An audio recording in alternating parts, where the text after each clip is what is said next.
Pues muy buenas tardes y gracias por acompañarnos un día más a una sesión de Voces del siglo XX. Y gracias a los que estáis aquí y nos han dicho que también están por streaming desde sitios lejanos. Así que bienvenidos a todos y deciros que en Alicante, aunque parece mentira, pero está una tarde súper lluviosa, así que estamos encantados de estar aquí y sobre todo porque tenemos a una compañía absolutamente especial. En este ciclo hemos tenido a periodistas que se han dedicado a local, municipal, deporte, economía internacional. Pero hoy tenemos la suerte de contar con el representante por excelencia en Alicante del periodismo humorístico, irónico o satírico. Tenemos el grandísimo privilegio de tener a Enrique Pinedo, que, cosas de la vida, empezó a estudiar química, carrera que nunca terminó porque se metió en la tuna y además empezó a dibujar observando la técnica de los artistas que veía por la calle. Y de ahí, pues con un lápiz en la mano hasta hoy, regalándonos sonrisas y reflexiones. Y para glosar su figura tenemos a Alex Guillén, periodista, máster en periodismo audiovisual e internet y experto en marketing digital. Tiene la doble nacionalidad profesional porque es miembro de la Asociación de Informadores de Elche y vocal de la Junta Directiva de la Asociación de Periodistas de la provincia de Alicante. Y en este caso es especialmente indicado para esta presentación porque, aunque muy escasa, porque es un poco vago, que ya se lo decimos su madre y yo, son conocidas y muy aplaudidas sus crónicas sociales del anuario y su artículo en la hoja del lunes por su tono socarrón y ese humor que comparte con Enrique. Así que, nada, os dejo con estos dos grandes y volvemos a vernos el mes que viene con otro personaje súper importante y que hoy nos acompaña para ver cómo le sale a Enrique, Antonio Balibrea. Así que os esperamos el próximo mes, agradeciendo la colaboración que siempre hace con la APA la Universidad de Alicante y sus diversos departamentos y la incorporación siempre en estos casos de una estudiante o una estudiante que en este caso será Axa Sanchi. Así que a disfrutar y os dejo con estos dos grandes.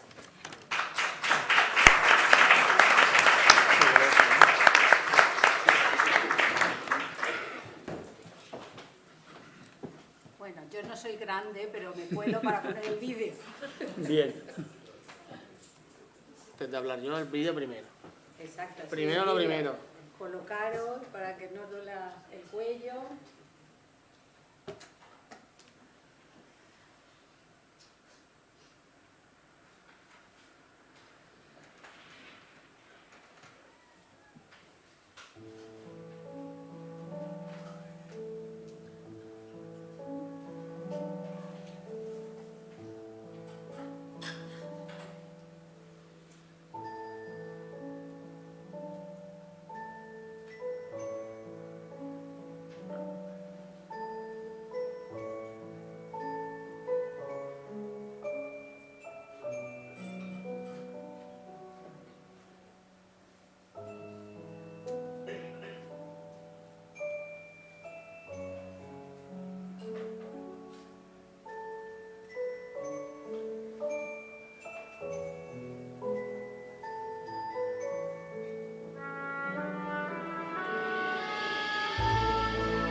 Bueno, pues buenas tardes a todos. Bienvenidos una vez más a esta sala de conferencias de la sede de la Universidad de Alicante, en la calle San Fernando, que acoge una nueva voz periodística del siglo XX, Enrique Pérez Pinedo. Vaya vídeo, ¿eh? Te hemos cascado aquí, ¿eh? Efectivamente, bueno, eso, la labor de Elvira, que sé que se lo ha currado, una barbaridad, mucho trabajo. Bueno, primero yo estoy en mi casa, estoy en una sede de la Universidad de Alicante. En la universidad he trabajado 32 años y estoy con los compañeros de la Asociación de Periodistas, en la que llevo ya 38 años, rodeado de amigos, familia y, bueno, como en casa. Bueno, como Y, ya... agradecer las palabras a nuestra presidenta y, bueno, encantado de estar aquí. Como ya sabéis, esta charla, ¿vale? Este diálogo que vamos a tener Enrique y yo, se enmarca dentro del proyecto Voces del siglo XX, Memoria Viva del Periodismo Alicantino, si no lo leo no me lo aprendo de memoria, que está organizado por la UA y por nuestra asociación, la Asociación de Periodistas de la Provincia de Alicante. Y aquí, en este proyecto, repasamos la trayectoria de los grandes protagonistas del siglo pasado y también de este, porque Enrique tiene carrete, o mejor dicho, aún tiene tinta, ¿eh? Está el chascarrillo, ¿eh? Que me he preparado. ¿Eh? Sí. Como ha dicho la presi Enrique, pues que es como Chero, como Ronaldo, que no le hace falta apellido para saber quién es, lleva dibujando billetas que retratan la actualidad más candente pues los últimos 50 años en el Información, en el Marca, en revistas de todo tipo, y que donde lo veis también, como ha dicho, dirigido el Departamento de Imagen de la UA, que es la que nos presta hoy su sede. Además, ya en tono más personal, anécdotas que igual no sabéis, le encanta el tenis, de hecho es pareja de mi tío, de tenis. Es tuno, lo cual a mí me parece una cosa fascinante, y tiene en su casa un museo de publicaciones y de revistas que está para pagar entrada y verlo. Si lo haces, comisionamos, tú y yo aquí. Bueno, pues nada, yo me he dado cuenta de que, empezando ya nuestro diálogo, que mucha gente que está aquí, cuando han dicho que empezaste en química, como que no se lo creían. ¿Cómo es eso? Bueno, es muy sencillo. Yo, de pequeño, tenía 3 aficiones: jugar al fútbol, estábamos en la calle todo el día dando patadas a la pelota; leer tebeos, todo el día con el Capitán Trueno, el Jabato, Guerrero del Antifaz, el Enmascarado. Tebeos que no teníamos poder adquisitivo para comprarlos todos, pero que intercambiábamos entre todos los amigos, e incluso en el kiosco donde los vendían había un negocio de compraventas y ya estaba usado, y bueno, eso te permitía leer muchos con muy poco dinero. Y la tercera afición era la química. Yo tenía mi Cheminova, estaba todo el día con mis tubos de ensayo haciendo experimentos, jugando con el papel de tornasol, si se convertía en rojo o en azul, según fuera ácido o base. Al rato de muchas mezclas era todo marrón, no se convertía más que en marrón. Y también con un pequeño microscopio jugando mucho. Y por eso enfoqué mi carrera a la química. Con 17 años entré en la Universidad Autónoma de Madrid, el año que se creó, a estudiar ciencias químicas, y fue un auténtico desastre, completamente. Esta vez no todo por culpa del estudiante, sino por culpa de haber tenido un pésimo profesor en preuniversitario. La academia era muy buena, todos los profesores rayaban una gran altura, pero el de matemáticas, precisamente el año que nos cogió el cambio a la matemática moderna, que todo era nuevo, o no tenía mucha idea o no tenía muchas ganas de explicar. El caso es que terminó el curso habiéndonos leído muchos temas sin haber explicado realmente ninguno, y cuando llegó junio, dijo: creo que no os habéis enterado de mucho, esto es todo nuevo, es difícil. De todos los temas, yo me estudiaría estos 2 o los memorizaría, que uno de los 2 puede caer en el examen. Desgraciadamente cayó uno de los 2, aprobé todo en junio, la selectividad, el preuniversitario, y me encontré en la universidad en una carrera de ciencias con asignaturas como matemática moderna, técnicas físicas, física química, álgebra y cálculo, sin tener ninguna idea de matemáticas. Y de ahí vino el fracaso. Año tras año, el primero todo suspendido, el segundo, tras un esfuerzo de memorización y alguna asignatura con una ronda, la catedrática de turno, pude aprobarla. luego ya primero de segundo y ya en Alicante segundo de segundo, donde la química murió. Bueno, por lo menos ahí en contraste, ¿no? Que luego lo veremos más adelante, la pasión por el dibujo, ¿no? Pero tú cómo empezaste, ¿no? Porque a mí, por lo que hemos hablado tú y yo, a ti no fuiste a una escuela, ¿no? Sino que te enseñaron en la Plaza Mayor de Madrid, ¿no? A pintar y a Bueno, dibujar. vamos a ver. Primero, ¿a ti quién te ha dicho que yo sé dibujar? Sí, dibujantes, hay aquí muchos. He visto hace un momento a Demetrio, a Soler, a la nieta de Benejam, el gran dibujante de TVO, a Ana, a Ángel Gerada. Ellos son grandísimos dibujantes y que dominan la figura y dominan todo. Yo con los años lo que he conseguido es hacer unos monos, unos dibujos que me sirven un poco de ariete para llevar mis críticas. Son un poco, hacen la función del muñeco del ventríloco. Bueno, tan Sí. mal tampoco lo harás, sé que lleva 50 años en esto, ¿eh? No, pero que son unos muñecos que al fin y al cabo con el tiempo vas modelando, vas dándole el color que tú quieres, los consigues hacer a tu imagen y semejanza, pero dibujaba muy bien mi hijo y la gente que había aquí, ¿no? Yo he sido más dibujante De hecho, cuando me preguntaban a la hora de una entrevista, ¿qué ponemos? Diseñador gráfico, dibujante, tal, yo decía, dibujaero. Yo soy dibujaero, que es una rama inferior. Entrenado en la Plaza Mayor, ¿no? Bueno, En Madrid. primero, es decir, yo no recuerdo de pequeño haber estado mucho con el lápiz, por eso digo que no era un dibujante que apuntaba maneras. Los primeros recuerdos son ya con 15, 16 años, imitando, copiando caricaturas de Quesada, también de Ángel Villena. Y luego sí, mis primeras caricaturas empecé a hacerlo ya en la universidad a los compañeros y a algunos amigos de la Tuna. Y la técnica era muy simple. De hecho, precisamente porque no me dedicaba al dibujo, tampoco tenía todo el material necesario.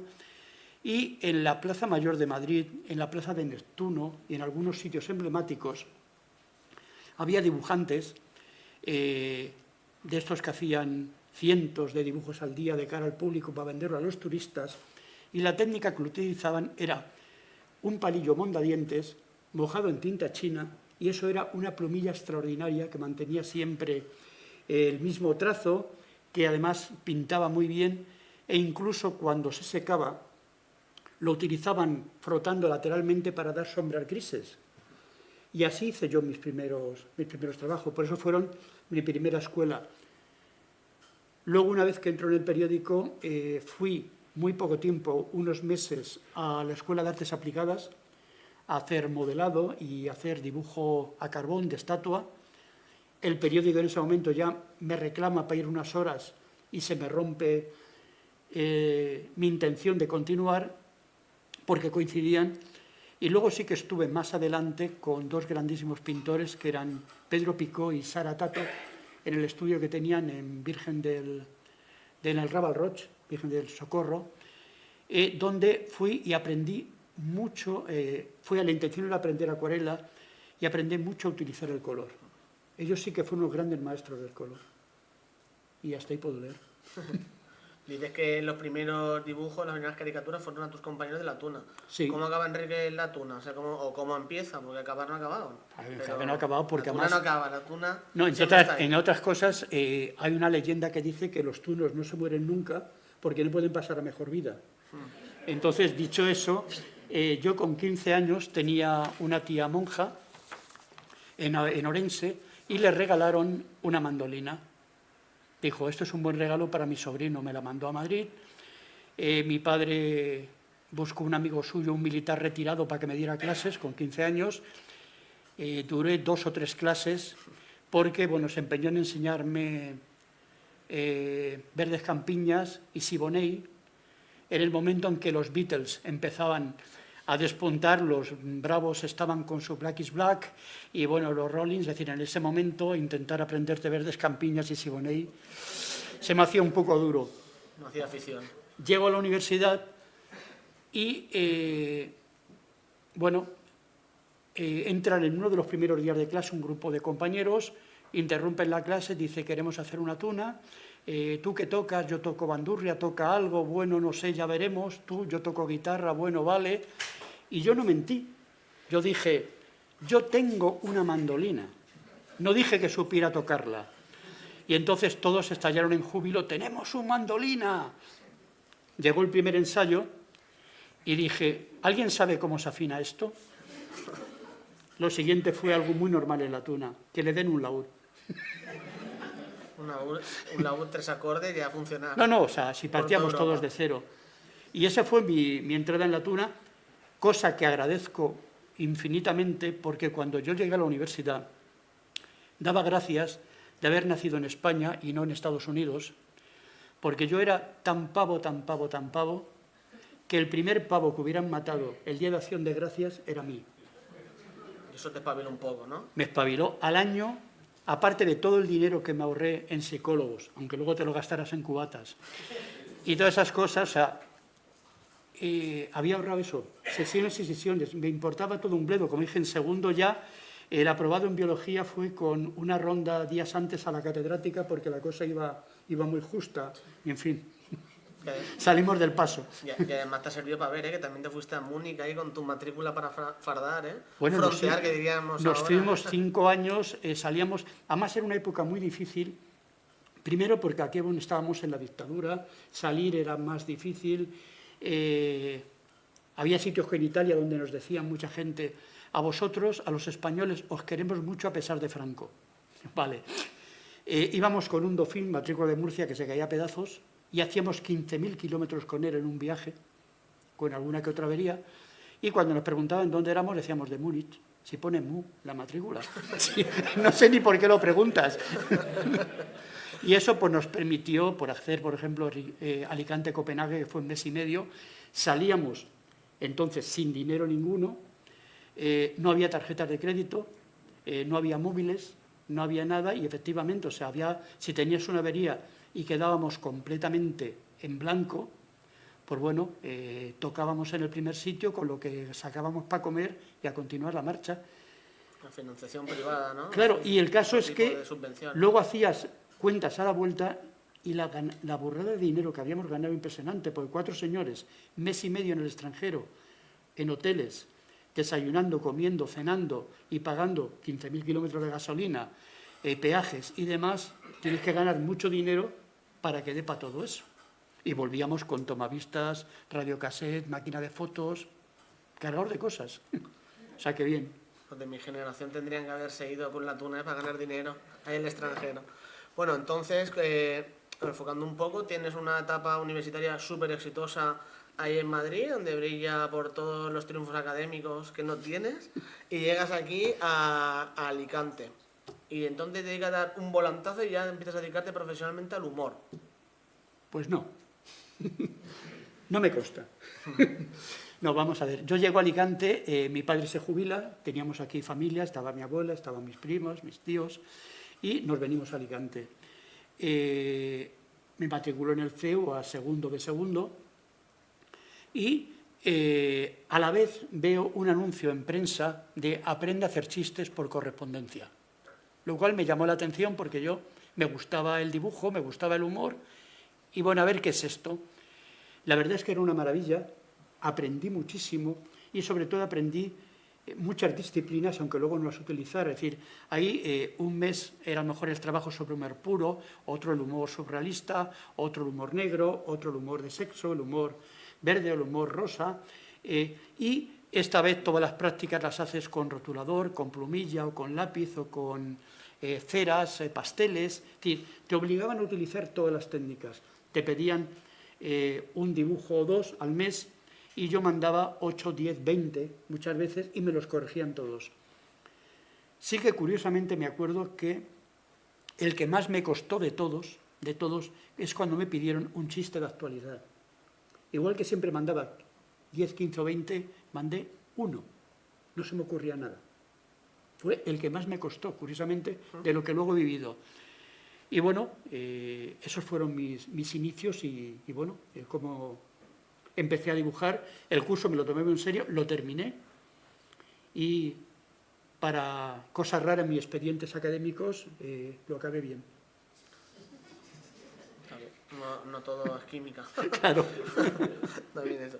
Bueno, y llegaría un día que llevarías un dibujo a la información, ¿no? Pues para probar suerte, a ver si me lo cogen y a ver si cuela, Sí, ¿no? bueno, hice un primer intento. Yo tenía un amigo que era de La Tuna, Pedro Antonio Moreno, que era un grandísimo dibujante y trabajaba con los Palenzuela, una agencia de publicidad que había en Alicante, que eran grandísimos artistas, y fui allí, se lo enseñé, me dijeron, esto a quien le puede interesar a lo mejor es al periódico, vete al diario Información, no tenía ni idea dónde estaba, tuve que coger un periódico y ver la dirección, y cogí, porque yo no tenía nada especial, cogí los dibujos que había hecho, muchas de las prácticas para CEAC, para el curso, las metí en una carpeta y me fui al periódico.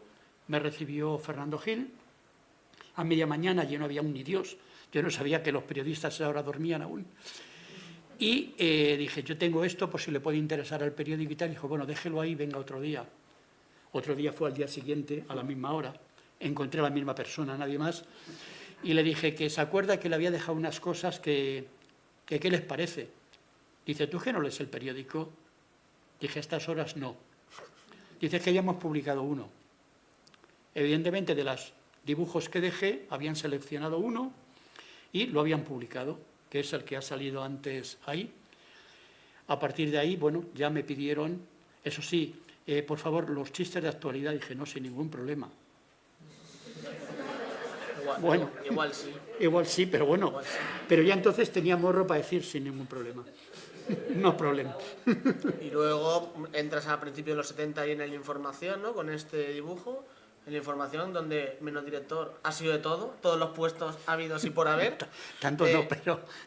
Maso, cuéntanos cómo comenzaste una vez que empiezas con tus primeros chistes, hasta Bueno, el punto en el que llegaste, ¿no? Que has llegado a ser Forges y tú los únicos dibujantes en plantilla, ¿no? Que ha tenido un periódico. Eso en el año 79.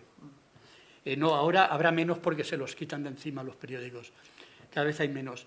No, yo entro en el periódico, es curioso, la primera oferta que me hacen, una oferta y única, ¿no? Me dicen los chistes, por chiste publicado, vas a cobrar, hablo, año 72, 75 pesetas por chiste publicado.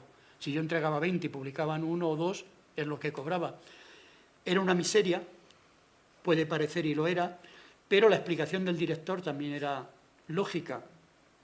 Por agencia, los chistes de Calicatres, de Conti, de grandes artistas nacionales e internacionales, costaban 45. Es decir, costaban casi la mitad que los míos. Y tenían la exclusiva de toda la provincia. Es decir, si el periódico, en vez de decantarse por mí, coge uno de estos dibujantes de agencia, tenían un dibujo de nombre todos los días por la mitad de precio. Empiezo con eso. Luego Jesús Prado, para echarme una mano, me dice, sería muy interesante, si quieres, tenemos que modernizar todas las cabeceras, todos los encabezados de todos los pueblos de la provincia, que se hacían todos igual, con un determinado tipo de letra. Dice, no te vamos a pagar mucho, pero son tal burrada de pueblos que te puedes llevar un buen dinero. ¿Tú podrías hacerlos con letra SET? Dije, claro, sin ningún problema. Dice, entonces te encargas de hacerlo perfectamente con letra SET. No, sí. Me fui a la papelera alicantina, pregunté por el encargado, dice, ¿qué desea? Digo, una pregunta, ¿qué es letra SET? Ahí La Tuna fue fundamental también. Efectivamente me dijeron, son estas letras adhesivas que tal, hombre, ya, pues esto es muy sencillo de usar. Y entonces hice todas las cabeceras, luego me encargaron del resto de la provincia, empecé a diseñarlo todo. Luego me pidió ir a estar unas horas, todos los días, por si hacía por lo menos un par de horas. Se había que hacer la tipografía del periódico, lo más que llegaba era el cuerpo 72, que era muy poquito. Se había ocurrido una gran catástrofe, eso quedaba muy ridículo para un gran titular. Entonces me pidió, vente aquí una hora, 2 horas, si hace falta hacer algo, lo haces y si no te vas. Y hacer esos titulares con letra SET, utilizando letra muy estrecha, luego se ampliaba en fotomecánica y se podía hacer un gran titular del tipo que salió ahí en lo del caudillo muerto, que con la tipografía nuestra hubiera sido un titulito muy pequeño. Entonces empecé a pasar unas horas, también a hacer caricaturas para la portada del periódico, porque elegían un presidente o había un golpe de Estado y tal, y las fotos que a veces llegaban por teletipo, completamente negras, no se veía nada. Si a eso le ponemos las rotativas que había antes, pues el resultado era infame. Entonces, te daban una foto que no se veía nada y te decían, hazle la caricatura. Vale. Incluso a veces llegaban fotos de alguien que recién hecho la primera comunión y ya tenía 50 años y una barba así, pero tú la foto que tenías no la conocía ni en su casa. Pero bueno, y estuve mucho tiempo haciendo caricaturas también. Posteriormente entré en plantilla como ayudante de redacción, que es lo máximo que permitían en aquella época, y es lo que comentabas, Alex, de que en una reunión de dibujantes que hubo en Granada, estábamos dibujantes de toda España, estaba Mingote, Forges, Máximo, Peridis, todo el elenco de algunos de La Codorniz, otros de Hermano Lobo, de tal, de Por Favor, y los únicos en toda España que estaban en plantilla éramos Forges y yo como auxiliar de redacción, los únicos. Más tarde, bueno, Jesús Prado me dijo, sería interesante que aprendieras a maquetar, porque el futuro del periódico es la diagramación, la maquetación, y te puede ser de mucha utilidad. Me esforcé y la verdad es que se me dio bastante bien, y eso me hizo introducirme en el mundo del diseño, aprender mucho diseño, comprar mucho libro, practicar mucho, empezar a hacer diseños para Diputación, Ayuntamiento, Giralbert, para el Ministerio de Cultura. Posteriormente me vino muy bien para el Gabinete de Diseño de la Universidad.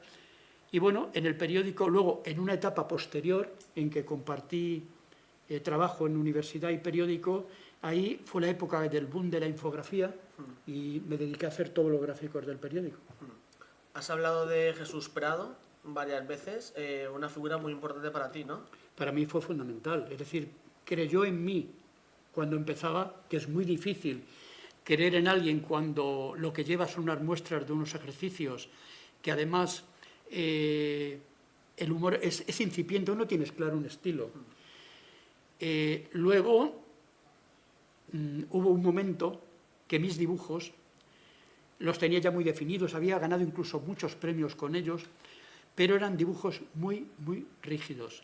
Tenían un perfil más o menos interesante, de frente apenas se sostenían, y como me dijo un profesor, creo que fue Francisco de Ville, en la Escuela de Artes Aplicadas de Alicante, el problema de tus muñecos es que si le tocas un poquito con el dedo se caen, no tienen estabilidad.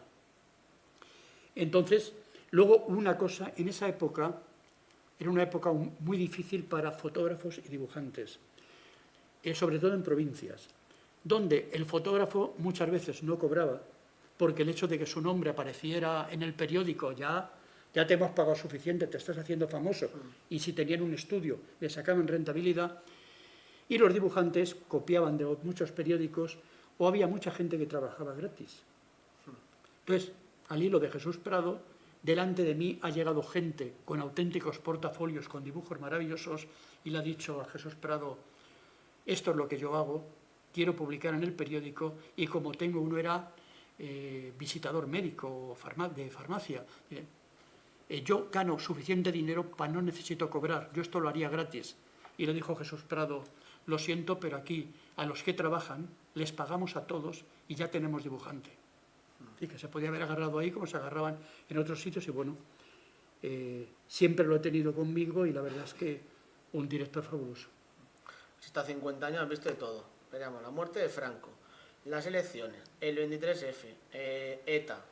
Has visto España que era en cuarto, ganar la Eurocopa, ganar el Mundial, las elecciones, cómo pasó de 2 partidos a 4, cómo está pasando de 4, igual vuelve a 2 o Dios sabe qué. Para ti, que has estado 50 años en una redacción, que se dice mucho con todos los eventos que hay, ¿cuáles han sido los momentos más especiales? Bueno, para mí los momentos más especiales era el periodismo de los años 60, 70, que era puro y duro, donde el periodista salía con el fotógrafo a la calle a buscarse la vida sin nada. Hoy llegan y dicen, 7:45 tiene Rico Pérez, 7:49 te vas al aeropuerto, luego recibes tal, no sé qué, y no vengas ni por aquí, mándalas por la cámara, por wifi. Para mí, yo viví los últimos años del franquismo, con la censura que eso llevaba, viví toda la transición, viví las primeras elecciones de primera mano, viví el atentado al Papa, el asalto al Banco Central, el atentado a Reagan, fueron momentos muy complicados. Cuando Franco, yo recuerdo, me llamó Jesús Prado a casa, eran sobre la 1 de mediodía, cuando se puso muy grave, me dijo: Enrique, vente corriendo al periódico en cuanto comas. Dije: Jesús, un pequeño problema, tengo campeonato de tenis en San Vicente a las 3:30 o 4 de la tarde, un partido. Dice: vale, te vienes sin duchar. Bueno, ya había conseguido algo. Me dio tiempo a ducharme. No recuerdo si porque perdí muy rápido, gané muy rápido, o porque no hice ni caso, pero me dio tiempo a ducharme. Llegué al periódico corriendo, tiré las raquetas, me puse a trabajar y ese fue el encargo, montar la cabecera a toda pastilla. El 23F fue diferente y hubo una anécdota curiosa. Era un lunes, yo tenía que hacer el chiste del fútbol del domingo anterior del Hércules, que había jugado en Madrid, y era un partido que se habló mucho de maletines, se hablaba de amaños, se hablaba de todo, era contra el Atlético de Madrid. Como ahora. Estaba cabeza de presidente, y me acuerdo que yo tenía un espacio muy grande que me habían dejado, era casi media página, en una viñeta que iba toda seguida, ¿no? Bueno, yo estaba escuchando por la radio todo lo que ocurría en el Congreso de Diputados y estaban a punto de producirse las votaciones. Termino el chiste, apago la radio, no había pasado nada, llego al periódico y veo un revuelo impresionante. ¿Pero qué ha pasado? Es que no sabes lo del asalto al Congreso, no sabes el golpe de Estado. Yo estaba con mi chiste del fútbol. Y efectivamente, o sea, eso fue, dormí allí, no dormí en el periódico toda la noche. Lo primero que hice fue llamar a mi mujer.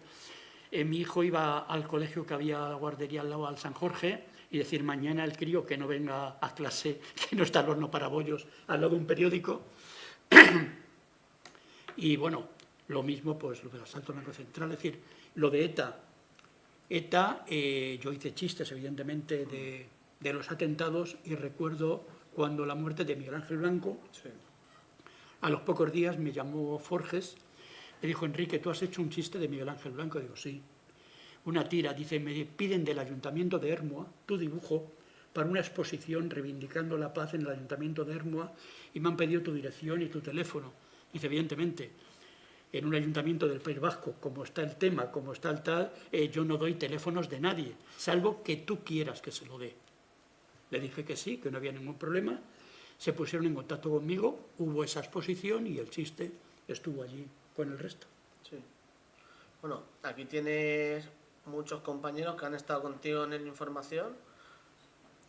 Como luego se va a hablar, pues adelanto un poco a esas cositas off the record que hay. Si pueden implicar a alguno de los presentes, mejor, y si los tienes que implicar, pues bueno, ya se apañarán ellos luego. Bueno, yo creo que toda mi memoria, porque soy muy mayor, yo tengo mi DNI en números romanos, entonces toda mi memoria ya está desclasificada. Y yo creo que la de los demás también. Anécdotas, ha habido muchas. El 23F, apenas me siento, estaba allí maquetando con Chiqui, con Lobo, José Luis Lobo y yo, y suena el teléfono y me dicen: Enrique, ponte Antonio Dopazo. ¿Qué pasa, Antonio? Quita la crítica de cine, sácala de la página, quítala. Digo: ¿pero qué pasa?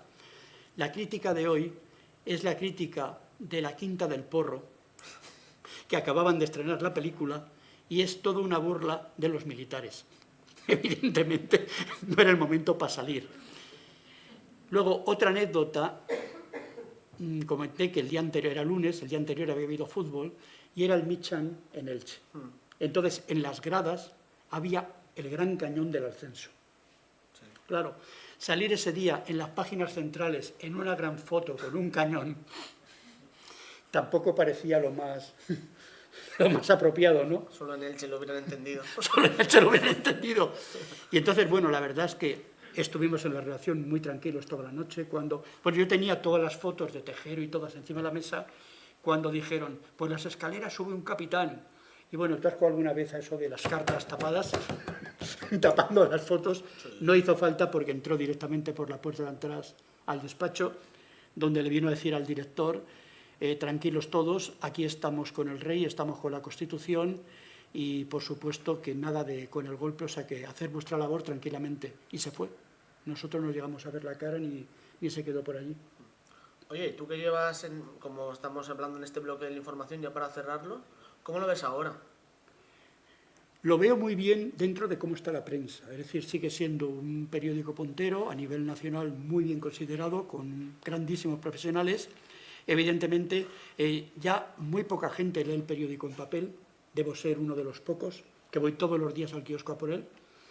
Y normalmente es la prensa digital va muy bien, pero para mí es sumamente frío. A mí me gusta oler la tinta, pasar las páginas, siempre encuentras cosas en el orden que tú quieres encontrarlo y no en el orden que te lo han puesto en el digital. Y bueno, es decir, de todas maneras lo veo muy bien y la prensa sigue teniendo futuro. Hoy en día compite, evidentemente, con la simultaneidad de todos los medios.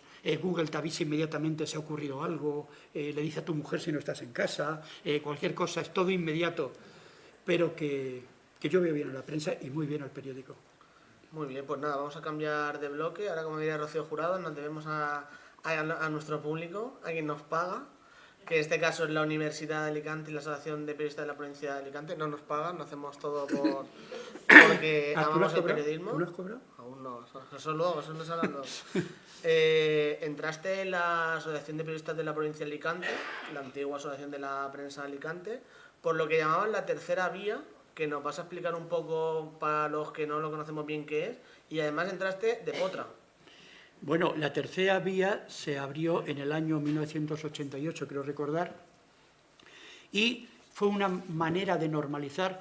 El periodismo empezó con grandísimos profesionales que no habían estudiado en su vida periodismo, entre otras cosas porque la carrera no existía, que llevaban ejerciendo años, años y años, pero nunca habían pasado ni por una escuela ni por una facultad.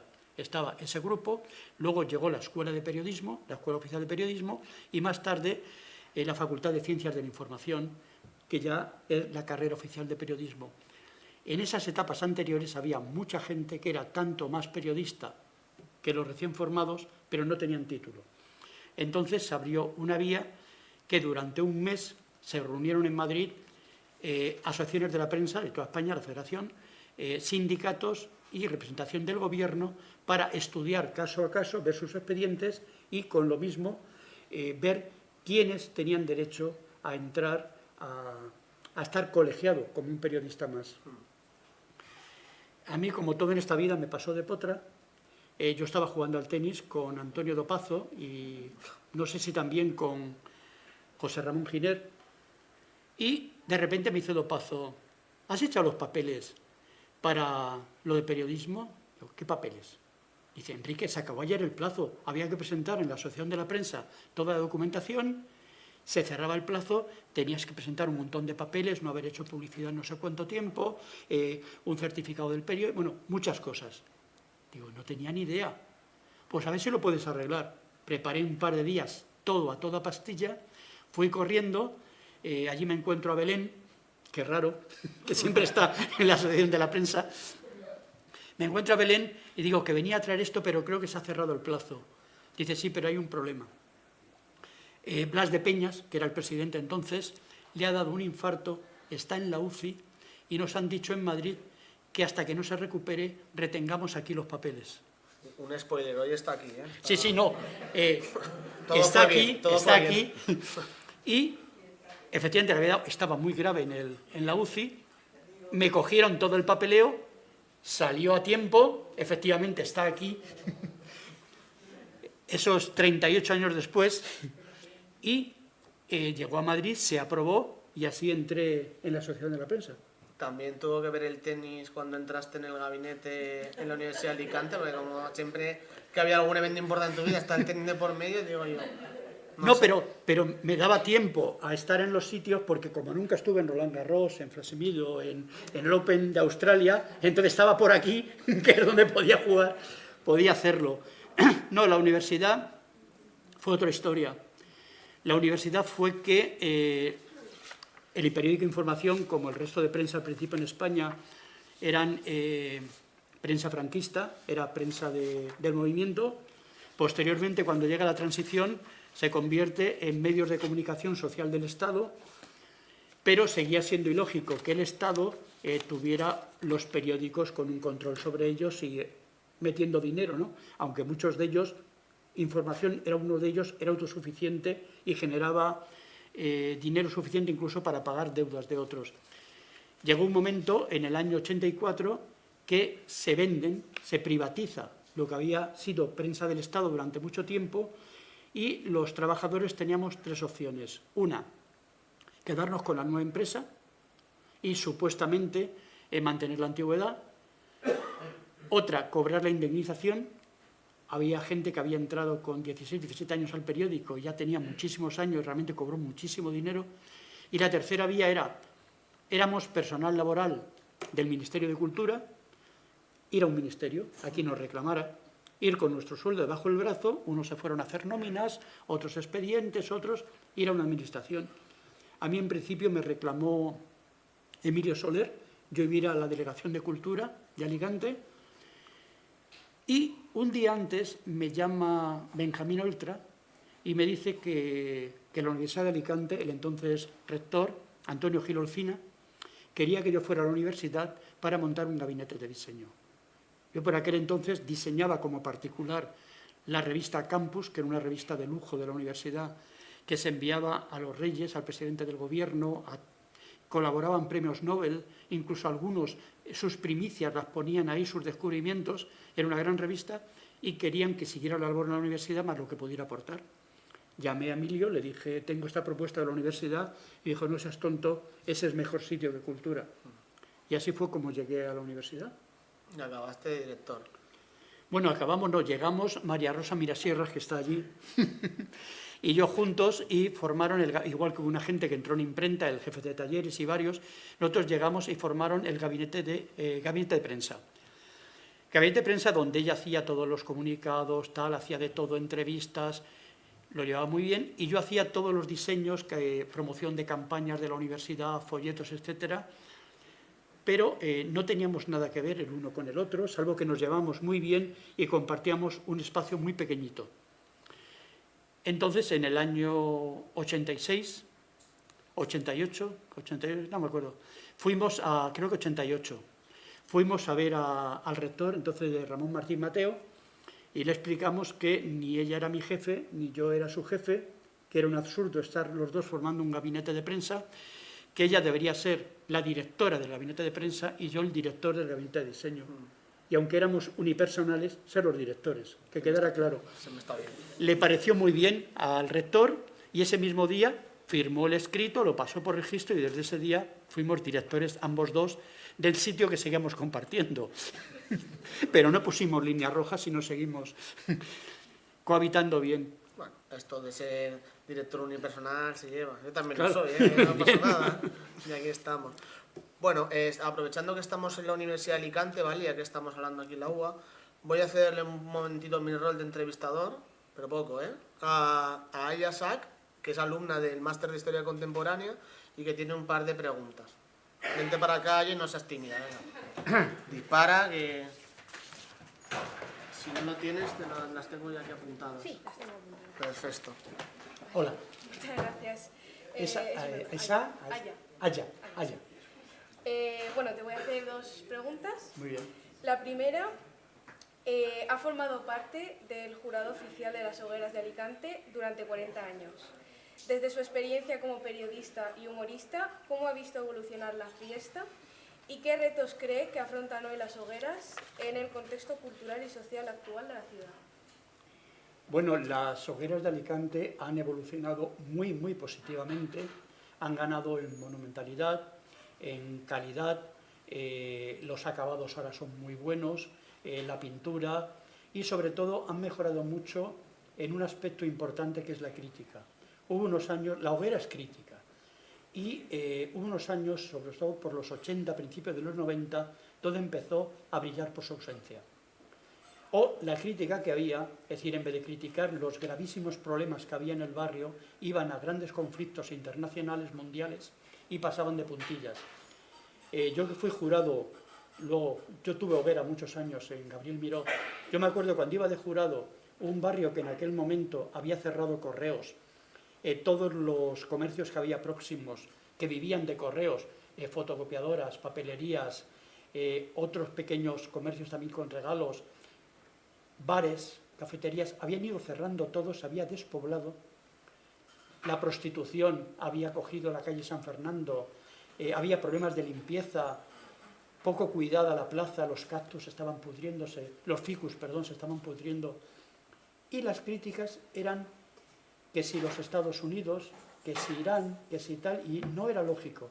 Yo creo que eso sí que lo hemos recuperado, la crítica sobre todo local y nacional. ¿Qué he hecho un poco en falta de las hogueras? En aquella época estaban muy diferenciadas. Sabíamos cuando el jurado íbamos lo que era una falla y lo que era una hoguera. Es decir, el barroco, las figuras tan redondas, la terminación era mucho mejor y más espectacular en las valencianas, pero también la geometría, la verticalidad, los grandes bloques de las hogueras, los tambuchos, es decir, el color era más estridente, había grandes diferencias. Yo creo que se ha perdido y ahora ni siquiera hay unos híbridos, hemos tendido más a las fallas, entre otras cosas porque las hogueras de Alicante las construyen en gran parte artistas falleros, al igual que constructores alicantinos construyen fallas, y los estilos han ido fusionando. Con respecto a la sociedad, yo creo que fue un gran avance cuando las barracas dejaron de ser cotos privados. Es decir, la gente que amaba la fiesta, pero no se encontraba ligado a una hoguera durante todo un año, pagando una cuota, garantizándose una mesa, unos tickets, la única opción de entrar a una barraca era tener un amigo al que entraba prácticamente diciéndole te voy a sablear, porque el amigo lo iba a pagar. Él no podía pagar, tenía que pagar el amigo. Entonces, el hecho de que ahora cualquiera, y eso incluye a los turistas, que ahora vivimos de turismo, en cualquier momento pueda entrar a una barraca, unirse a la fiesta, bailar, pedir lo que quiera y pagarlo, yo creo que fue algo importante. Muy bien.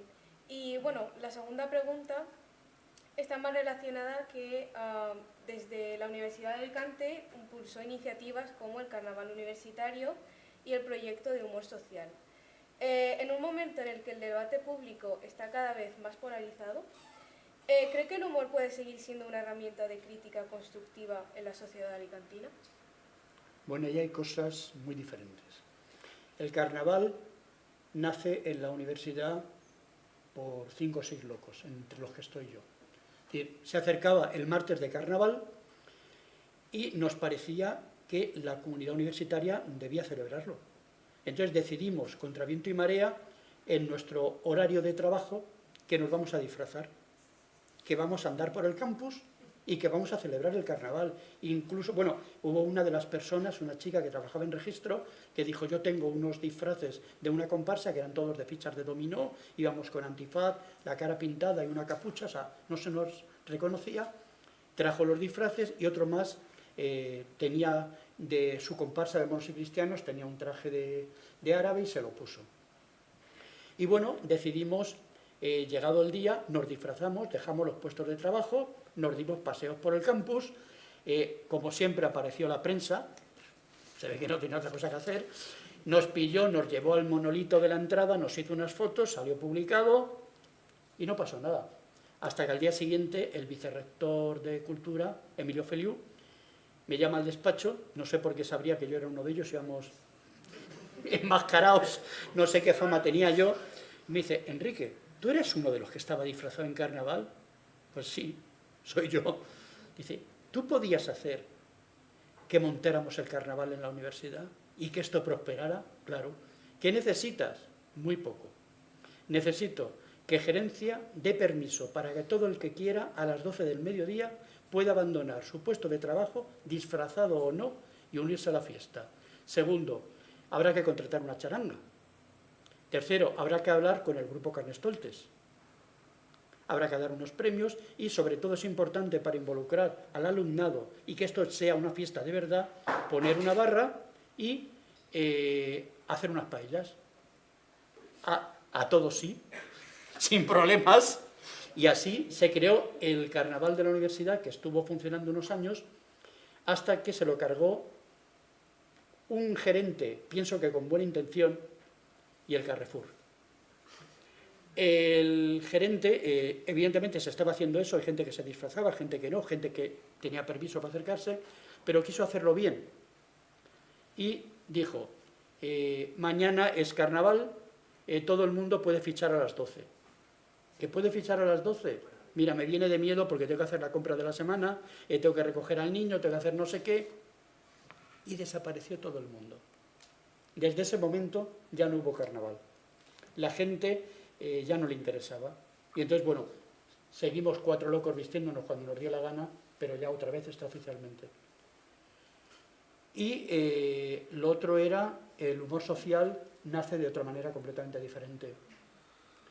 Se celebraba en el año 2000 en Stuttgart la fiesta del emigrante, y la entonces presidenta de FECO, que es la Federación Internacional de Humoristas Gráficos de FECO Alemania, Marlene Poll, era una argentina, me escribe y me dice que quiere hacer una gran exposición sobre inmigración con dibujantes alemanes y españoles.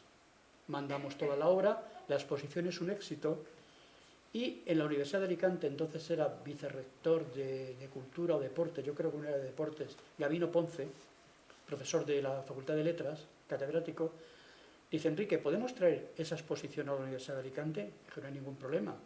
Yo soy el presidente de FECO España, se la pido a la de Alemania, y efectivamente teníamos todo planeado para que fuera una exposición de inmigración. Cuando llegan los dibujos, los españoles eran todos inmigración. Los alemanes, unos eran de sexo, otros de deportes, otros eran humor puro, algunos de inmigración, no concordaba nada. Digo, ¿y qué hacemos? Dice, Enrique, no te compliques la vida, esto es humor social. Hicimos la exposición y nos planteamos al año siguiente mantenerla ya, pero solo nosotros, dibujantes españoles, y hacerla monotemática. Hicimos inmigración, hicimos juventud en precario, fuimos los primeros en el mundo de hacer una exposición sobre violencia de género que titulamos con un gran dibujo de la Gioconda, obra de Feuillet, que estaba toda llena de hematomas y magulladuras, y decía, no sonrías a los malos tratos. Y fue pionera. Y bueno, continuamos con Prometer hasta meter, año electoral, fue otra, corrupción sobre los animales, el maltrato animal, sobre igualdad, hasta la última, que tratamos grandes catástrofes naturales y su gestión, y se llamó la indigestión de las catástrofes naturales. Han sido 25 años y ese fue el uso de humor social. Lo otro, me hablabas de crítica constructiva. Los dibujantes de humor no hacemos crítica constructiva. Crítica constructiva supone dar soluciones o posibles soluciones a ese problema que se ha generado. Cuando nosotros vemos a un corrupto o la corrupción, nosotros no decimos, señor concejal, no ponga el brazo así constructivamente, porque además de producirle epicondilitis y el supraespinoso podérselo destrozar, es pecado y además es delito. Y no les damos consejos de lo que tienen que hacer. Nosotros denunciamos y los responsables tienen que poner las medidas para que eso no vuelva a ocurrir. Otra cosa es cuando es tema infantil o determinadas exposiciones que nos piden donde no pretendes, lo que pretendes es un poco divulgar, concienciar, pero no damos soluciones, simplemente concienciación. Perfecto, pues muchas gracias. Gracias a ti. Un aplauso para ella.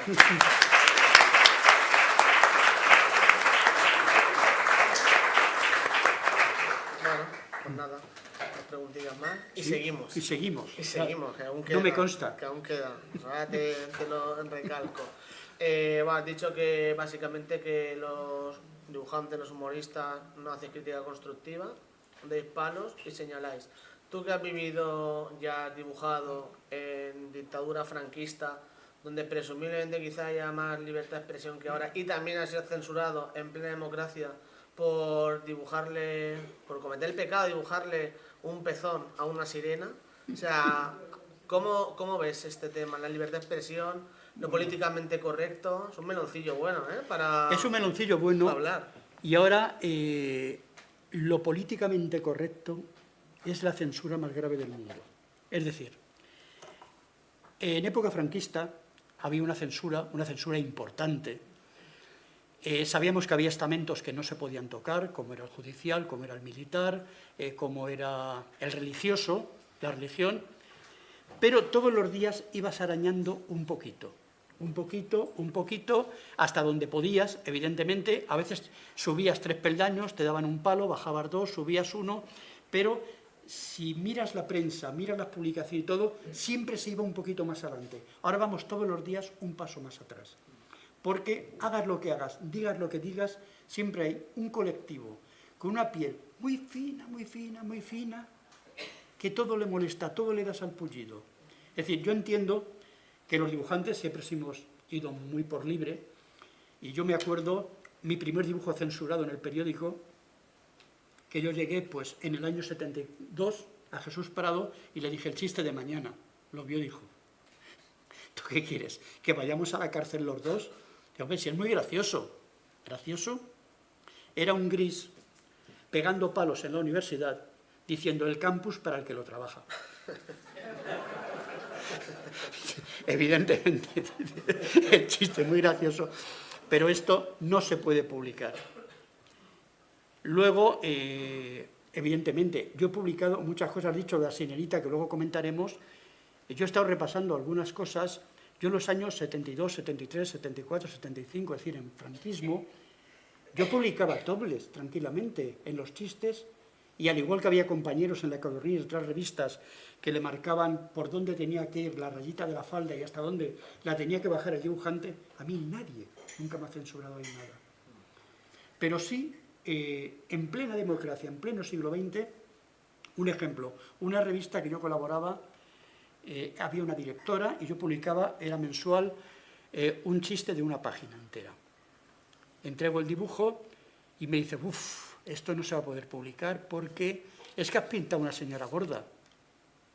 Digo, ¿y algún problema? Es que, claro, te metes con los kilos, la señora, tal, no sé qué, pero si es que no tiene nada que ver, si no, es que esto es impublicable. Digo, y si en vez de una señora es un señor, pasa algo y dice, ¿qué va? Si es graciosísimo, claro que lo ponemos. Es decir, ese es el listón. Es decir, hace unos años en televisión hubo un anuncio que era muy gracioso y era sobre las matemáticas. El anuncio era muy gracioso, no recuerdo cómo era. Protestó la Asociación Nacional de Matemáticos de España porque al año siguiente España era Año Internacional de la Matemática y se sentían ofendidos y pensaban que era una publicidad negativa. Nunca lo entendí, pero el anuncio fue retirado inmediatamente, igual que se retiró uno sobre Boy Scouts de McDonald's, y bueno, así estamos. Y así se siguen retirando dibujos y dibujos. Entonces, no tienes una línea, y si tienes una publicación donde el director no te pone ninguna pega delante, pero como te quieran buscar las costillas, hay menos libertad, que en muchos aspectos, evidentemente, prefiero la democracia, pero en ese sentido que había antes. Bueno, tu problema eso no tienes, que a ti el director te dice dibuje maestro, como decía Maradona, ¿eh? No, pero, por ejemplo, una tontería. No sé si conocéis los dibujantes, ya han fallecido los dos, Ventura y Nieto, eran dos dibujantes fabulosos de revistas como El Jueves y muchas publicaciones. Y estaban encausados por muchos juicios pendientes. En los años, hablo ya de los años 78, 79. Y uno se dedicaba a pensar y el otro a dibujar. Y bueno, vivían juntos. Y de repente tenían tantos juicios pendientes y un tablón donde ponían, tú vas al juzgado el martes, yo voy el jueves, tú vas el martes, tenían puestos los días. Dice, ¿qué dibujamos esta semana? Dice, mira, esta semana no nos metemos con nadie. Dibuja un caracol pasando por una carretera. Dibujan el caracol pasando por la carretera y los llevan a juicio, los empuran. Hablo ya, no en el franquismo, hablo ya en la transición. Explicaban ellos en una rueda de prensa en Granada, tenéis que ver la cara del juez, ya rojo, diciéndole al fiscal, señoría, por última vez, ¿qué hacen estos señores aquí? Y decía el fiscal, es que señoría, a saber qué han querido decir.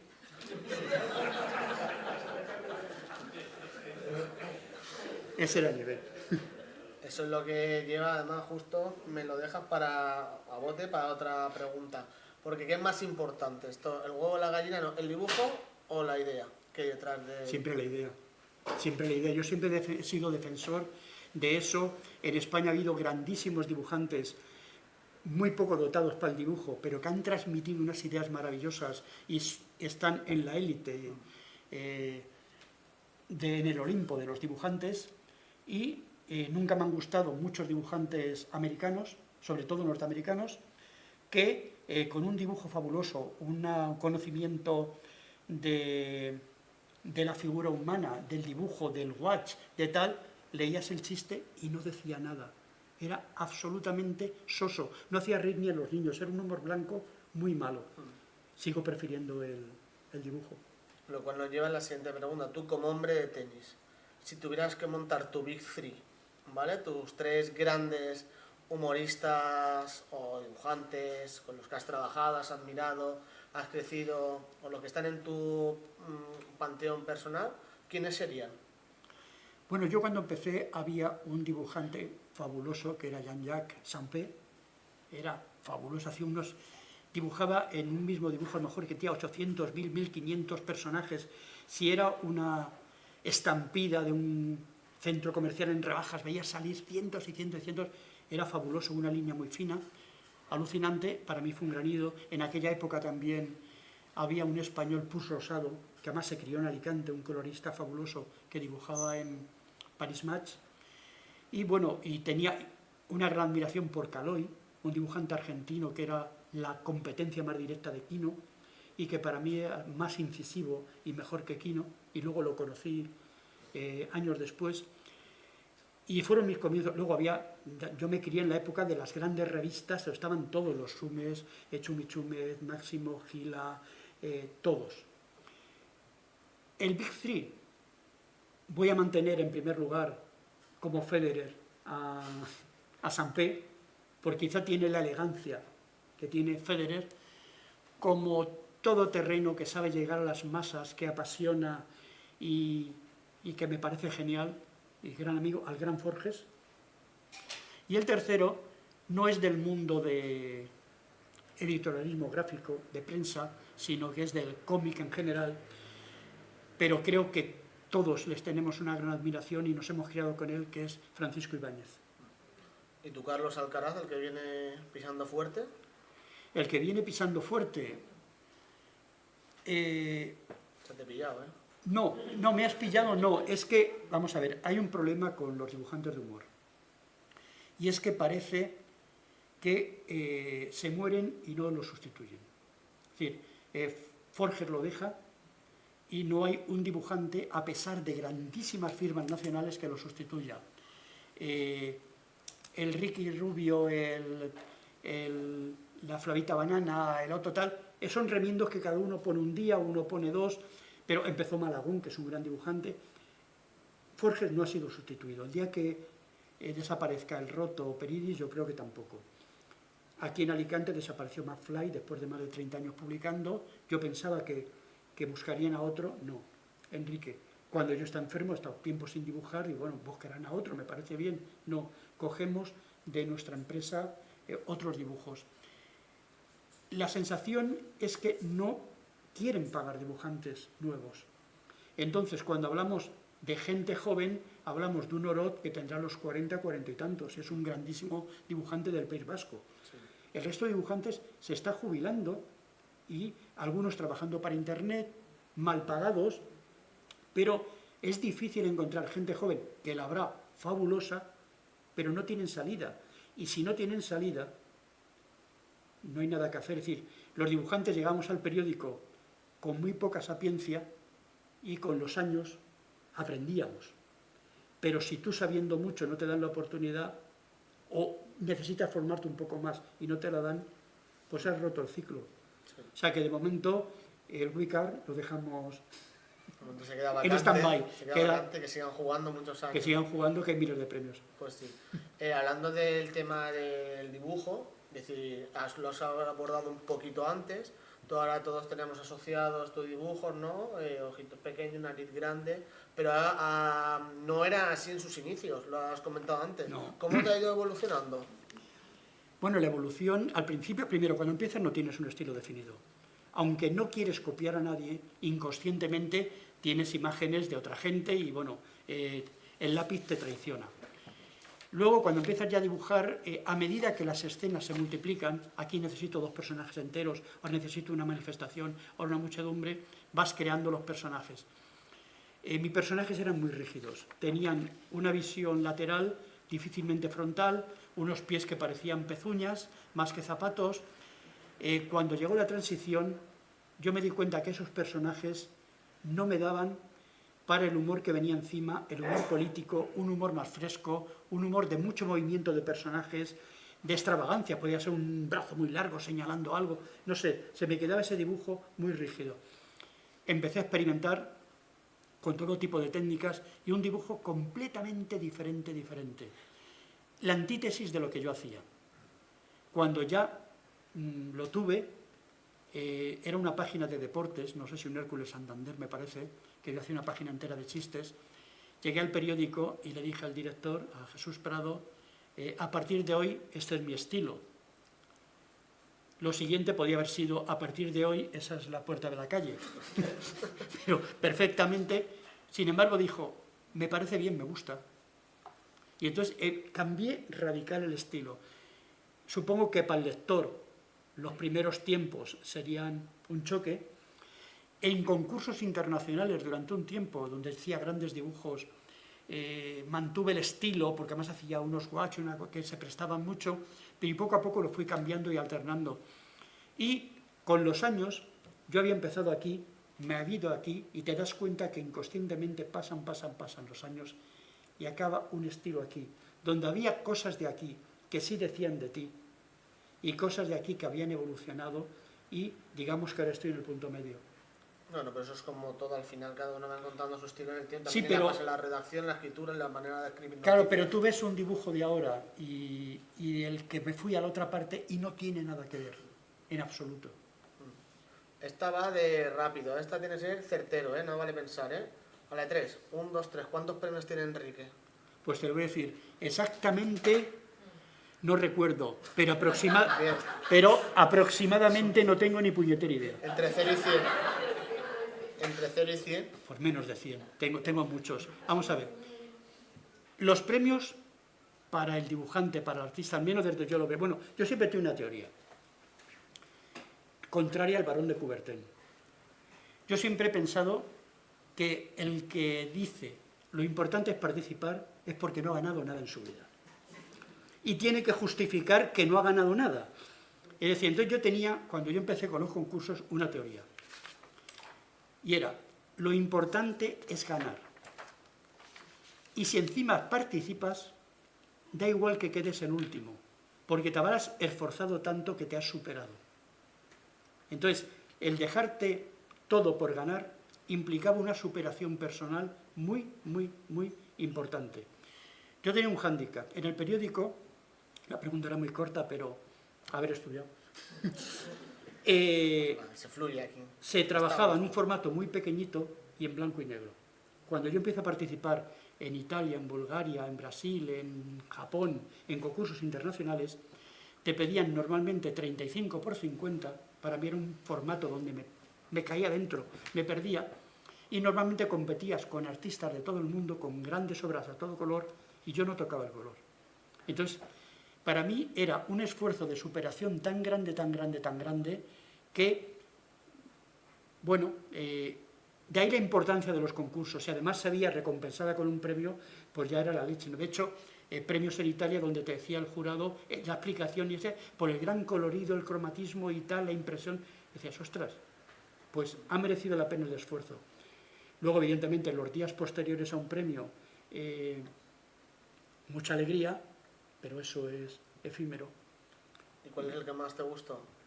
Ahí bueno, te apuntas a un puntico con el de la libertad de expresión, De los premios, bueno, de los premios, es que libertad en los premios de, bueno, es a un dibujante, a un miembro tal, a un loco que dice lo que piensa. Una vez mi hijo Enrique, el día que estalló la guerra de Irak, Estábamos comiendo y me dijo, qué suerte tienes, papá, que le puedes decir todos los días a 60, 70, 80.000 personas lo que piensas. Entonces, eso para mí era importante.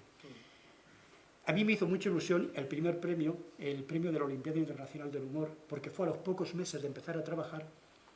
Era un premio muy importante, el premio era único, y yo me enteré el día anterior del concurso porque salió en prensa. Mañana, último día para entregar los trabajos. Me entero, dibujo durante toda la noche, cojo el autobús a las 8 de la mañana, me voy a Valencia, llego a tiempo antes de que acabe de cierren el registro y lo entrego.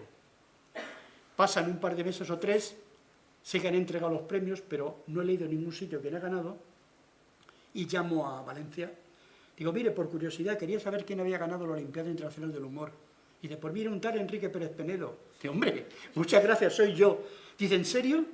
Dice, menos mal, porque habíamos perdido su dirección y no encontramos forma de podérselo comunicar.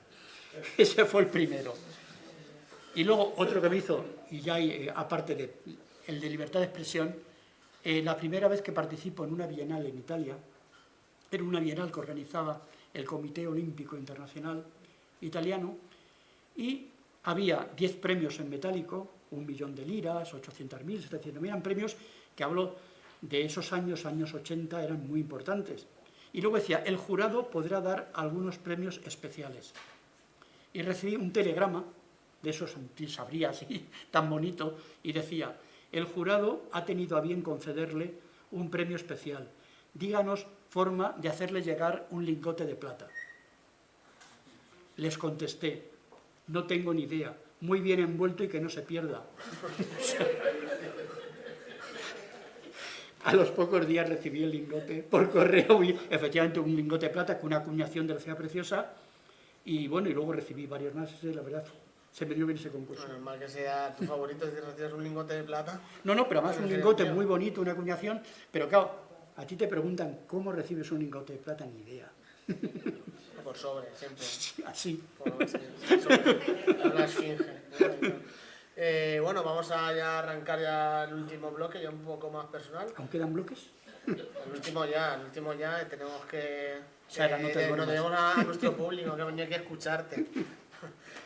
Bueno, hemos hablado pues eso, de que llamas y te enteras de que tienes un premio, de que llegas tarde con el papeleo y por una situación ya afortunada con Blas, que ahora no está, pero que sí que estaba en ese momento, te entras en la asociación de la APA. Tú te consideras un tío con suerte, ¿no? Que has tenido en la vida golpes durillos. Bueno, yo he sido una persona súper afortunada, con un solo golpe, durísimo, que fue la muerte de mi hijo Enrique. Fue un durísimo golpe, pero por todo lo demás, yo con 5 años tuve una peritonitis en Madrid, vino el médico militar, mi padre entonces era sargento, vino el médico a casa, y ¿cómo estaría yo? Que dijo, si llamamos una ambulancia, no llega vivo al hospital. Lo meto en mi coche, que era un SEAT 600, me metió en el coche, me llevó al hospital, le dijeron a mi padre que no contara conmigo, y tardé 6 meses en salir del hospital. Y aquí estoy, con mi tenis, mi humor y todo eso. Es decir, he sido, entré al periódico, pues fíjate, entré a la prensa, a lo otro, y salvo el punto negro de lo de mi hijo, todo lo demás he sido... Bueno, tengo una familia maravillosa, una mujer maravillosa, unas nietas a punto de dormirse maravillosas y grandísimos amigos. Genial. Entonces, ¿cómo es tu día a día? ¿Estás, como muchos que yo me sé, haciendo cuentas de la vieja y alquimia con ahora me jubilo, ahora tengo esto, tengo lo otro? ¿O sigues todavía sin pensar? Tengo que mirar, además ahora con la inteligencia artificial es más fácil documentarse, qué es jubilarse. Tengo que informarme bien. Yo tengo una vida hiperactiva. Yo me levanto todos los días a las 8 aproximadamente, lo primero que hago es poner las noticias, informarme un poco, desayunar. Juego 3 días a la semana, cuando no 4 al tenis, normalmente martes, jueves y sábados, de 10 a 12 estoy jugando tenis. Sigo con la tuna, sigo viajando muchísimo, con lo cual tengo que ensayar porque tenemos que tocar. Sigo colaborando con el periódico, nos gusta viajar mucho, nos gusta hacer muchas cosas, con lo cual tengo muchas actividades. Nos hemos dejado aquí la tuna, que no hemos hablado apenas de la tuna. O sea, ¿qué es la tuna para ti? O sea...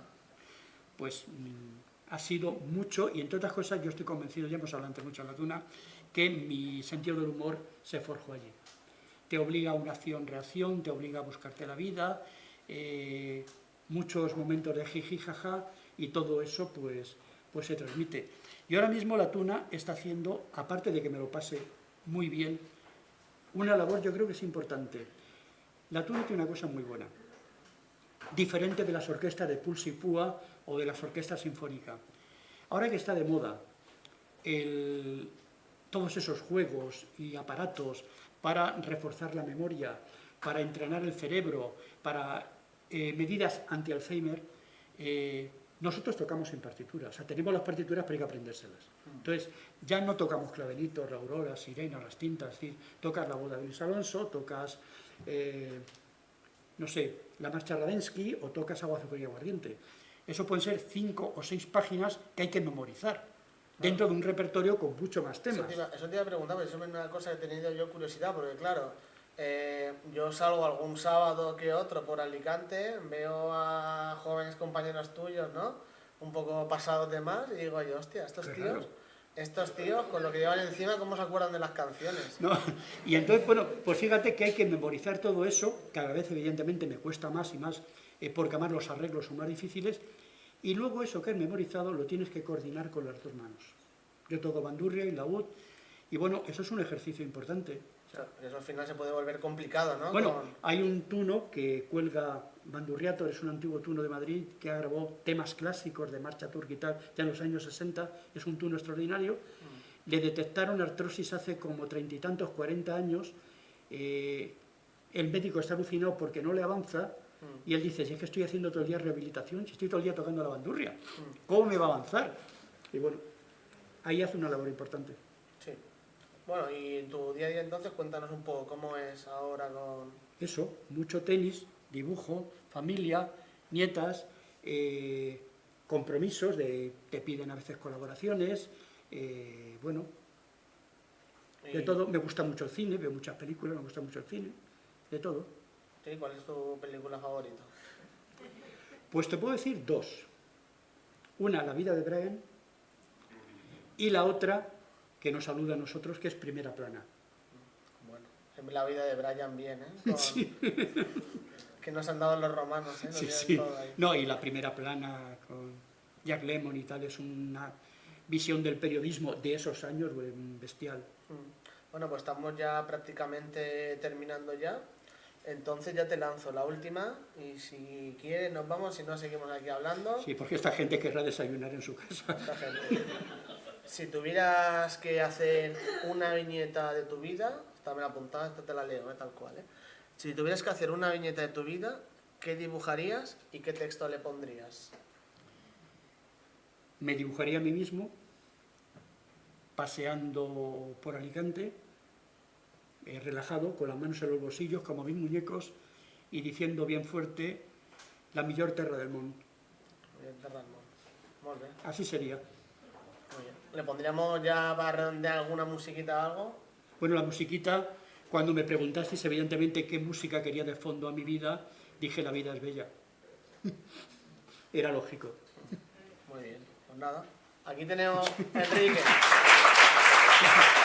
Gracias.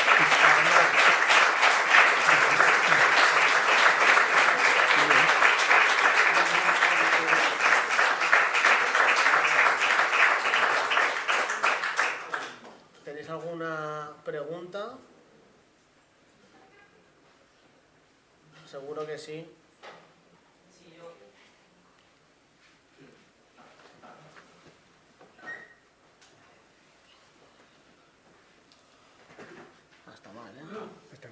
Aunque, bueno, muchísimas gracias a los dos, ha sido una sesión fantástica.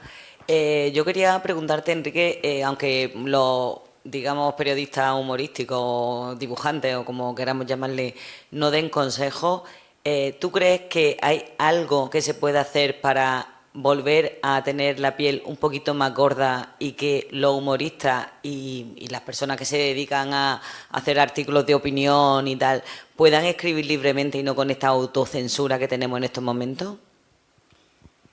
Sí.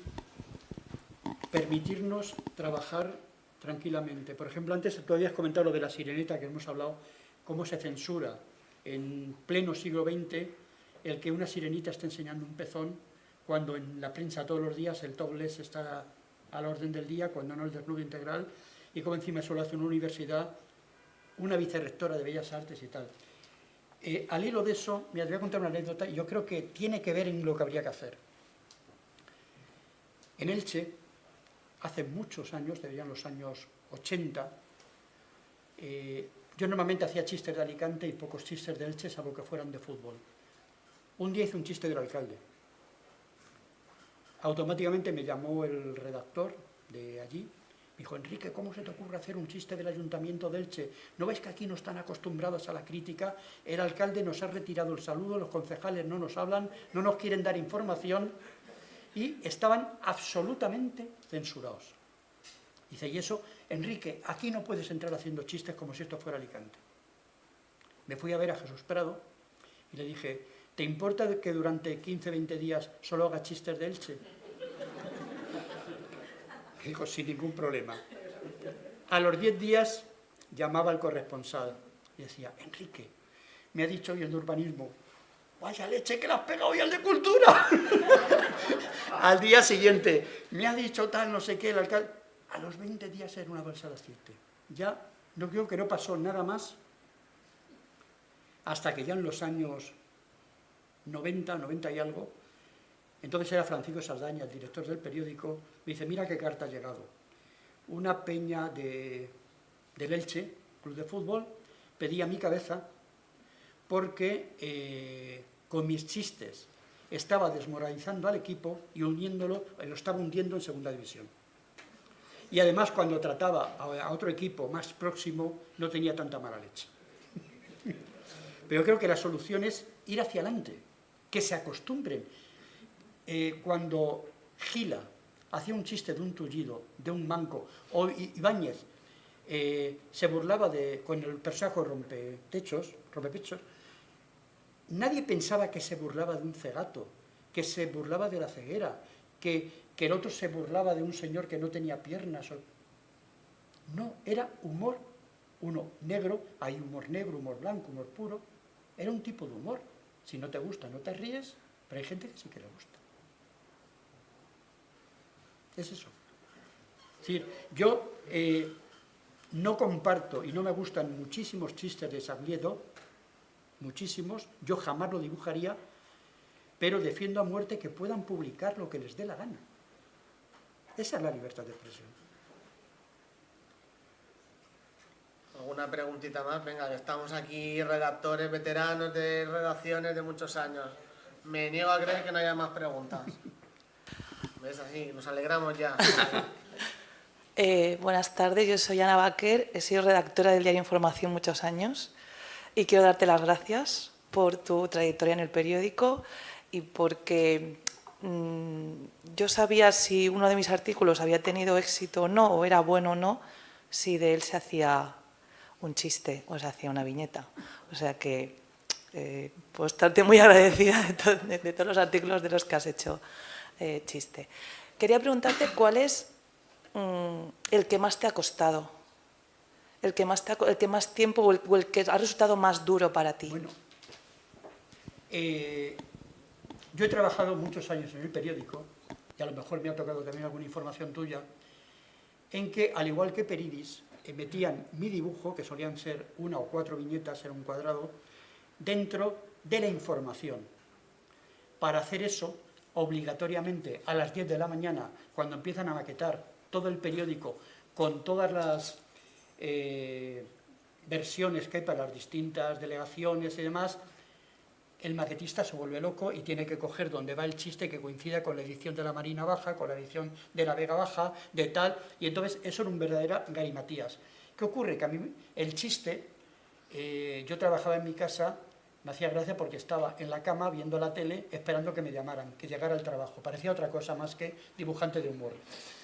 Y entonces el periodista me daba la información, me decía todo, incluido el off the record, y yo hacía el chiste. A veces se enfadaba conmigo porque el chiste iba al lado del titular, decía: Enrique, he escrito 6 o 8 folios, me he currado todo el día esta información, la gente ha leído tu chiste y el titular y no ha seguido, ya está informado, lo cual era una faena. Pero llegó una vez cuando se implantó o se iba a implantar el impuesto de radicación en el Ayuntamiento de Alicante y la gente no sabía lo que era, ni ninguno sabíamos lo que era. A mí me llama el periodista, era de un sábado para un domingo, había que cerrar relativamente pronto, me dice: Enrique, hay que hacer el chiste sobre el impuesto de radicación. Digo, ¿eso qué es? Dice, no tengo ni idea, pero me informarán. Pero tienes que hacer el chiste de eso. Bueno, pero dime algo. Pasaba el tiempo, 5, 6, 7 de la tarde, 8 de la tarde de un sábado, y la viñeta ya tenía que estar allí. Digo, bueno, pero dime algo. Dice, solo sabemos que el concejal de Hacienda, que creo que era Roberto Moratalla, entonces, está a favor y los sindicatos están en contra. Tienes que hacer el chiste de eso. Hice el chiste. Hice un pulso. Y dicho eso, se acaba la anécdota porque tenemos una sorpresa para ti. ¡Adelante, la tuna!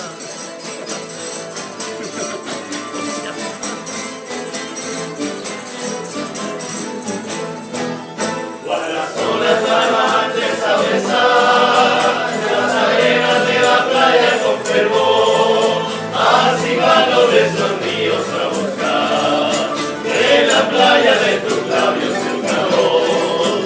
Si del fondo de la vida es el metal y del fondo de los mares el coral, de lo más hondo del alma me brotó el cariño mío que te tengo yo. Y enredándose en el viento a las cintas de mi cama, y cantando a coro dice que venía del alma. Son las cintas de mi cama, de mi cama estudiantil, y un repique de campana, cuando yo te rondo a ti.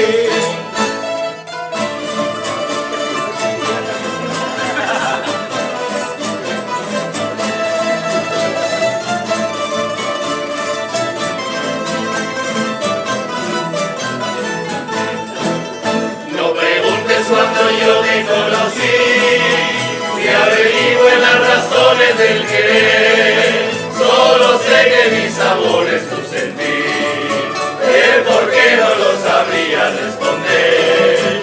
Para mí no cuenta el tiempo ni razón, de por qué te quiero dando corazón. A todas horas viviré, sin tu amor, cariño mío, moriré. Y enredándose en el viento a las cintas de mi cama, y cantando a coro dice, quiéreme que te hace alma. Son las cintas de mi capa estudiantil, y un repique de campana, cuando yo te rondo a ti.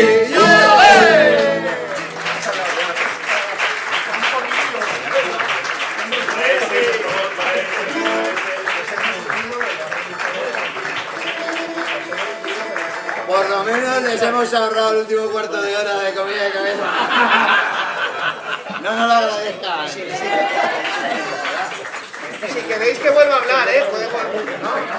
Si tienen alguna petición, alguna canción que quieran oír, pueden pedir la que les dé la gana. Que tocaremos otra. Bueno, ahora ya hacemos que Enrique se vaya y seguimos nosotros tocando. ¿Vamos, Celana?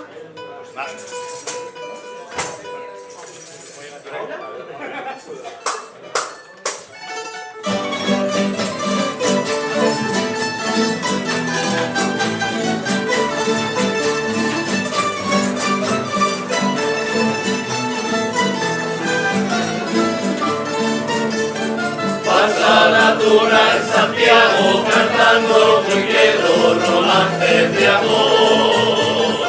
Suena la noche en su seco, los rueda de ronda por todo balcón. Y allá en el templo del apóstol santo, la niña llora ante su patrón. Hoy la cama del tuno que adora no lleva la cinta que ella le bordó. Hoy la capa del tuno que adora no lleva la cinta que ella le bordó.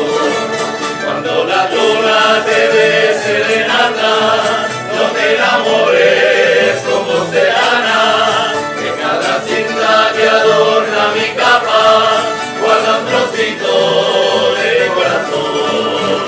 Ay, no te enamores con porcelana, ni besa la tuna al pasar con su trailarailara. Hoy va la tuna de gala cantando y tocando la marcha nupcial. Suenan campanas de gloria que dejan desierta la universidad. Y allá en el templo del apóstol santo, el estudiante no se va a casar. La galleguilla melosa y celosa, que oyendo esta copla ya no llorará. La galleguilla melosa y celosa, que oyendo esta copla ya no llorará. Cuando la tuna te dé serenata, no te enamores con porcelana, que cada cinta que adorna mi capa guarda un trocito de corazón. Ay, no te enamores con porcelana, y besa la tuna al pasar con su trailarailara.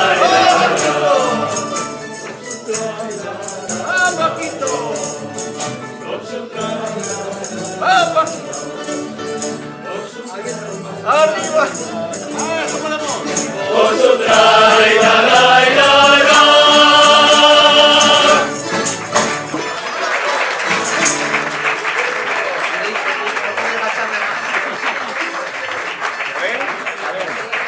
Bueno, y a continuación Enrique va a dedicar unas palabras.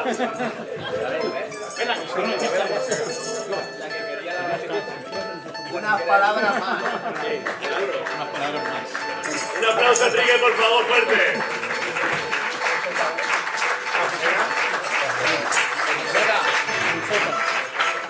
Enrique, ¿quieres escuchar una canción o qué? Sí, es nueva. Por supuesto. Tenemos una nueva. No querrás escucharla. Antes de la canción queríamos seguramente responder a una pregunta que todo el mundo se está haciendo. ¿Qué y quiénes somos, no? Porque llevamos medias, llevamos capas, pero no somos superhéroes. Somos las muy galénicas anderiegas, siempre cantariegas y nunca beberiegas, tunas de Derecho, de Ciencias y de Medicina de Alicante. Como pueden comprobar ustedes mismos, somos un género de muy buena calidad, curado en sal marina y aderezado con hierbas silvestres. Muchísimas gracias por su aplauso.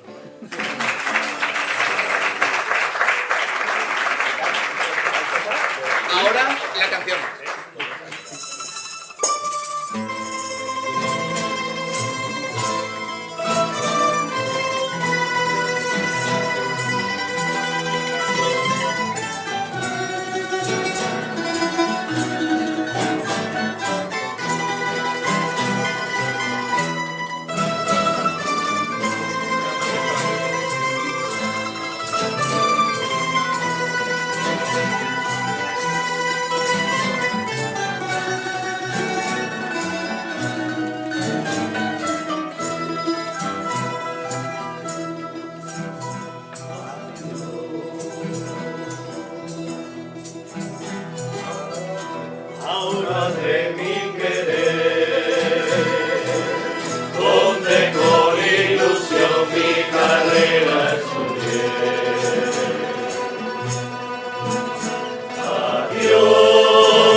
queremos hacer. Ya estamos organizando, venga, ya estamos organizando. Enrique, no sé si me dice demasiado, pero un poquito que veamos si realmente sabe tocar. No se la sabe, no se la sabe, no se la sabe. De cara a la pared, de cara a la pared. Algo tendrá que tocar. Enrique quiere que la toque. Clavelitos, calcetín, potopón y nos invitan a una cerveza. Han dicho que nos invitan a... Yo lo he oído, nos invitan a una cerveza. Clavelitos, calcetín. Patereta, Clavelito. Oye, quítame el instrumento ese. Arte. El espontáneo. ¿La normal o la contraria? Calcetín. Calcetín.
Un aplauso, por favor, al autor de la canción.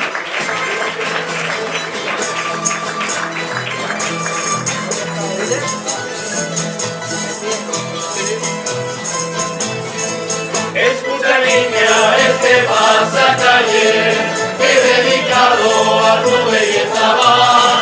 Por ser la niña más guapa del barrio, la más bonita de la localidad. En esta noche callada y serena, la reggaetona te viene a cantar. Los estudiantes que somos la nueva, con alegría te venimos a cantar. Se va, se va, se va, se va la tuna, ya se va. ¡Va a estudiar! Se va, se va, se va, de vacaciones por el campo. Se va, se va, se va, se va la tuna, ya se va. Por eso te presto mi cariño, al igual que cuando eras niño, en mis labios pongo el corazón.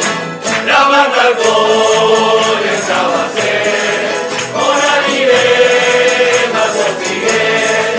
La banda alcohol estaba a ser, con aridez más portugués. Areando sin papo, areando sin papo, el futuro tendréis una tipa, de cuarto una guitarra, tendréis una chica. El mundo va a fumar, la chica para vivir, la guitarra para tocar y la chica para dormir. La banda alcohol llegaba a ser, con aire más portugués. La banda alcohol llegaba a ser, con aire más portugués.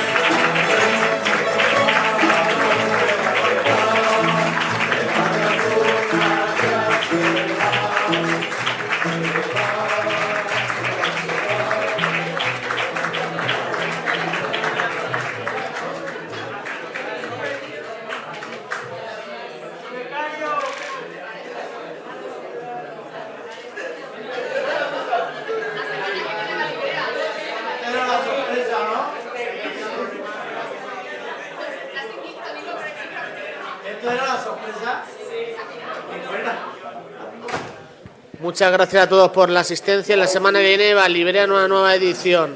Imperdible, os esperamos a todos. Venga, a disfrutar, a pasarlo bien todo.